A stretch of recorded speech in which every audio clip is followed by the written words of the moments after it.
এই সরকার আগের সরকারের মতোই আসলে বিভিন্ন ইস্যুতে রিয়েক্ট করছে, কথা বলছে, রাষ্ট্র পরিচালনা করছে। কৃত্রিম সংকট তৈরি করে মানুষের একটা ভোগান্তি তৈরি করে তারপরে দামটা বৃদ্ধি করা হলো। কারণ মানুষের কাছে এখন অপশন দুইটা, দেশে তেলের পাম্পে দাঁড়িয়ে থাকবে, লাইন ঘন্টার পর ঘন্টা তেল পাবে না। এখন তার কাছে তেলের লাইনে দাঁড়ানোর থেকে দাম বেশি হলেও সে কিনতে আসবে, এরকম একটা মনস্তত্ত্ব পরিবেশ তৈরি করে তারপরে দামটা আসলে বৃদ্ধি করা হবে। পুরোটাই পরিকল্পিতভাবে করা হয়েছে, সিন্ডিকেটরা এটা করেছে এবং সরকারের সরকারের অংশগ্রহণ না থাকলে এটা আসলে সম্ভব হতো না।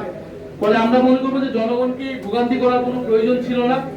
সরকারের ভিতরে স্বচ্ছতার অভাব ব্যাপকভাবে, কারণ এই সরকার আগের সরকারের মতোই আসলে বিভিন্ন ইস্যুতে রিয়েক্ট করছে, কথা বলছে, রাষ্ট্র পরিচালনা করছে। আমরা চেয়েছিলাম একটা অ্যাকাউন্টেবল গভর্নমেন্ট, আমাদের কাছে সেই ধরনের অ্যাকাউন্টেবিলিটি তারা নিশ্চিত করছে না। সরকারের বিরুদ্ধে কথা বলার জন্য চিফ হুইপের সমালোচনামূলক পোস্ট শেয়ার করার কারণে মানুষ গ্রেফতার হয়ে যাচ্ছে, বাক স্বাধীনতা হরণ হচ্ছে। এবং আন্তর্জাতিক ক্ষেত্রেও সরকার এটা ডিল করতে পারে নাই ঠিক মতো। আপনি দেখবেন যে বিভিন্ন ইস্যুতে ইরানের যে শীর্ষ নেতা খামেনি, তিনি যেন মারা গেলেন, শাহাদাত বরণ করলেন, এবং বাংলাদেশ তো রাষ্ট্রদূত ইরানের, উনি কিন্তু সেদিন আক্ষেপ করে বলেছেন যে শুধু একটি দল, ওনার কাছে হয়তো একটু ভুল ইনফরমেশন ছিল, জাতীয় নাগরিক পার্টি এনসিপির পক্ষ থেকেও শোক বইয়ে স্বাক্ষর করা হয়েছিল, কিন্তু সরকারের পক্ষ থেকে কোনো ধরনের ওনাদের সাথে এনগেজমেন্ট ছিল না, কোনো ধরনের শোক জানানো হয়নি, উনি কিন্তু আক্ষেপ করেছেন ইরানের যে রাষ্ট্রদূত।